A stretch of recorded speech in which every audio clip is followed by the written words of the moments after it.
Imagine a zoom lens that can glide smoothly for video, stay razor sharp for photos, and doesn't weigh down your camera, all at once.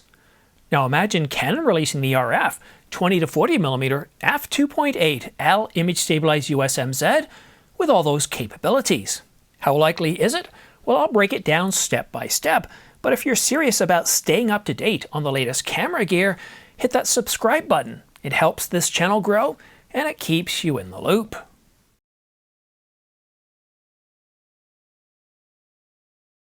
In Canon's patent application JP 2025-068537, filed on October the 16th, 2023, and published April the 28th, 2025, Canon claims to provide a zoom lens with a high variable power ratio and high optical performance, and it can be equipped with an electric zoom function and image blur correction function. So in plain English, what Canon's essentially saying here, if you have zoom lenses with a high zoom ratio and image stabilization, well, you're going to have much heavier lens groups. And this can cause problems like slower zooming, loud mechanical sounds, a lens tilt that can hurt image quality, and bigger and heavier lenses.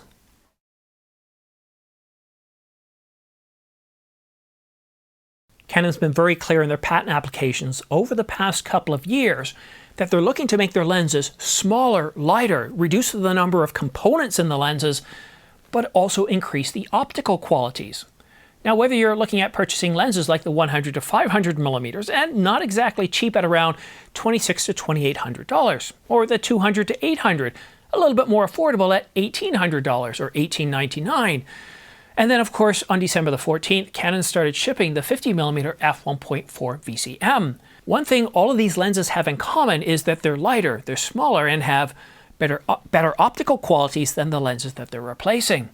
But the real question is, and that I'm going to answer in this video, is how does Canon address, in this patent application, ways of solving the problem statement that I addressed earlier in this new proposed lens, a 20 to 40mm f2.8?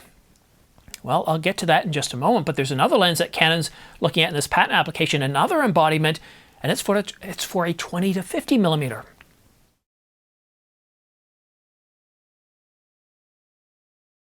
The new design keeps those heavier lens groups still during zooming, and the first heavy lens group is L1, which is one of the largest and heaviest units. Then there's that intermediate group, LM, which is responsible for image stabilization. Instead of moving L1 and LM, Canon moves the second lens group, L2, and the first image side lens group, LR1, and that moves backwards and forward, allowing it to zoom. And like a lot of patent applications, Canon uses an awful lot of math to ensure that the zoom is smooth and fast, image stabilization is effective, the lens stays compact, and of course, most importantly, that optical quality, dealing with sharpness and aberration control, well, optical quality is maintained across the entire zoom range. Patent application JP 2025-068537 has 8 lens embodiments, although there are rather small variations leading us to essentially 2 lenses. The RF 20 to 50mm f4 image stabilized lens, which is likely an STM or a USM, a more affordable version when compared to the 20 to 40mm f2.8 image stabilized L USM. So we have 2 possible lenses that Canon could announce, the 20 to 50mm being aimed at the more affordable market, and the 20 to 40mm f2.8, an L series lens, or they could just choose to, well, release one lens, and this has happened in the past. But the real question is, how are these 2 lenses? And I got to admit, I'm really interested in the 20 to 40mm f2.8. How are they different from previous lenses like the Canon RF 24 to 70mm? Well, Canon's RF 24 to 70mm f2.8, it's well engineered, but it has very heavy front elements that move when zooming. In this new design, the first lens group L1 is usually very large and very heavy, but it stays perfectly still during zooming in this patent application. This gives us a faster, a smoother zoom, quieter operation, and a lower chance of optical misalignment.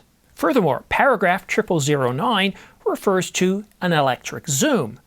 The present invention provides a zoom lens that has a high zoom ratio and high optical performance and can be equipped with an electric zoom function and an image blur correction function, while paragraph 0033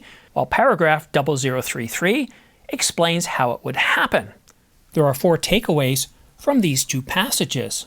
A new lens, such as the 20 to 40mm f2.8, because it doesn't have those heavy front elements, L1 and LM, well, the new zoom components are a whole lot lighter. So when you're pulling zoom while shooting, you're not going to have anything to throw off the balance. And that's really big for videographers. Secondly, the image stabilization unit is fixed during zooming, only moving side to side to correct shake, not forwards and backwards. This results in much less strain on the stabilization motors, more stable, powerful image stabilization, and a smaller and lighter image stabilization unit, so the lens can be made more compact. Thirdly, zoom happens with smaller, lighter groups, only L2 and LR1, and smaller glass means faster zoom and also less power needed. And all that means, well, you can have a smaller, more compact lens, as we saw with the 50mm f1.4 VCM. And lastly, very strict condition equations, D1, TLW, F1, FIS, etc. These mean very tight control over aberrations during the zoom. Many of these examples use aspherical lenses and sophisticated multiple lens groups for better field curvature and chromatic aberration control. And the aberration diagrams show tight curves, meaning high image quality across the entire range. So at that point, there's really only one last question. Are these lenses designed for solely videographers, or do they also benefit photographers?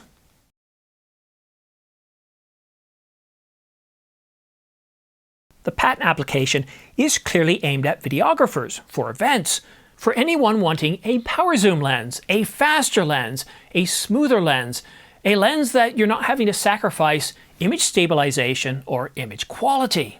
I've been using the RF 50mm f1.4 since December, and while it's not a power zoom, being a prime, it is quiet.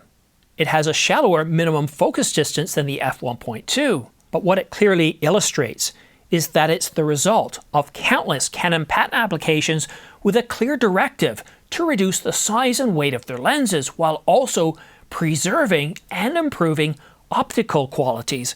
Now, based on this patent application, it's really unclear if Canon's going to release the 20 to 50mm f4 or the 20 to 40mm f2.8, or both. But the competition has one from Tamron, and Canon does make a 20 to 50, although it's just a tad pricey. And in terms of a reality check, how realistic is it that Canon can deliver on this? Well, if we look at all the patent applications we've seen over the past couple of years, it looks like this is the roadmap they're headed down. The 50mm f1.4 is a perfect example, as is the 24 to 105 f2.8. We're seeing lighter lenses, but also the image quality is going up, even though they have fewer components. Canon's producing really good results here, and that 50mm f1.4, I gotta tell you, it's my new favorite lens. While I shoot all of these videos with the 50mm f1.2, when I'm doing run and gun, I take my new favorite 50 f1.4. And sure, if you're a portrait photographer, that extra reach of the f1.2, it matters, it really does. I'd still pick the 50 f1.2. But for everybody else, if you're not doing food photography, fashion photography, portrait photography, well then I'd have to say the 50mm f1.4 is perfect. It's quiet, it's lighter, it has really good optical qualities. And for videographers, well, you have completely noise-free operation. And of course you have, and here's one thing if you're doing food. So the 50 f1.2, you have a much more shallower depth of field, but you can't get nearly as close. The 50 f1.4 can get 6 inches closer, and that's a really big deal. So what did you think about this I can't even speak now. What did you think about this patent application? Does this interest you? Are you interested in the 20 to 40mm f2.8 or the 20 to 50mm f4? Well, one thing I do want to caution you on, we're coming up to the end of April, and I gotta say, I'm still seeing an awful lot of sales on. I just checked. Now, by the time you're watching this, we could already be in May, depending on what news comes out. I've already got 3 other videos scheduled ahead of this. But at the time of recording, the Canon R5, the Mark I, is still $29.99 in the United States with a free battery grip. And the Canon R5 Mark II, $39.99 with a free battery grip. Now that could change in the United States. We all know why. I'm not even going to get into that. However, if you are interested in purchasing anything in the United States from Adorama or B&H or even Amazon.com, please consider using my affiliate links down below, these guys right here, because, well, quite literally, they help keep the lights on. They keep this channel going. And if that's something that means a lot to you, it's greatly appreciated. And thank you to everybody, to you, for helping to support this channel. It's very much appreciated. But that's it for now. Thank you so much for tuning in. Have yourself a great day. And I'm pretty sure we'll see you again soon. After all, April, May, June is a pretty busy time for cameras. Cheers. Bye-bye now.